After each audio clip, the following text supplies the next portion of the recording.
Dikhowmukh volleyball সন্থাৰ উদ্যোগত আৰু দিখৌমুখবাসীৰ সহযোগত আমি এখন ভলীবল প্ৰতিযোগিতা 2021 চনৰ পৰা অনুষ্ঠিত কৰি আহিছোঁ আৰু ৰাইজৰ আকুণ্ঠ সঁহাৰিত আমাৰ প্ৰতিযোগিতাখনে প্ৰতি বছৰে সফলৰ পৰা সফলতাৰ ওপৰ গতিত আমি আগুৱাই গৈ আছোঁ আৰু এইবাৰো আমি চতুৰ্থ বাৰ্ষিক ভলীবল প্ৰতিযোগিতাখনি অনুষ্ঠিত কৰিবলৈ লৈছোঁ।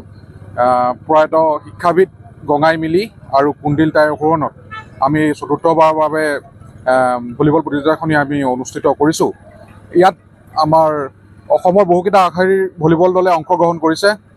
আমাৰ তিনিচুকীয়া ৰেলৱে, আমাৰ অসম পুলিচ, নাহৰকটীয়া, দেৰগাঁও, গোলাঘাট, যোৰহাট এই বহুকেইটা কমেও 10টাতকৈ অধিক টীমে অংশগ্ৰহণ কৰিছে। আমাৰ মূল উদ্দেশ্য হৈছে গ্ৰাম্য অঞ্চলত ভলীবল কি, ভলীবল মানে খেলটো হেৰাই গৈছে, গতিকে গ্ৰাম্য অঞ্চলৰ পৰাও কেইজনমান সুদক্ষ খেলুৱৈ ওলাওক, সেইটোৱে আমাৰ মূল উদ্দেশ্য। আৰু সেই উদ্দেশ্যৰ দিশত আমি প্ৰতি বছৰে অলপ হ'লেও সফলতা লাভ কৰিছোঁ।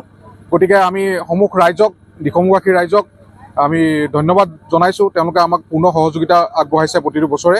আৰু আমাৰ সংবাদ মাধ্যমকো আমি ধন্যবাদ জনাইছোঁ। আপোনালোক আহি আমাৰ অনুষ্ঠানভাগী ৰাইজৰ ওচৰলৈ যোৱাত সহায় কৰিছে আৰু আমিও আশাবাদী আমাৰ যি মহান উদ্দেশ্য নতুন নতুন সুদক্ষ খেলুৱৈ উৎপন্ন কৰাত সৃষ্টি হোৱাত যি আমাৰ মহান উদ্দেশ্য, সেই উদ্দেশ্যত যাতে আমি সফল হ'ব পাৰোঁ তাৰ বাবে আমি সকলোৰে পৰা সহযোগিতা কামনা কৰিছোঁ।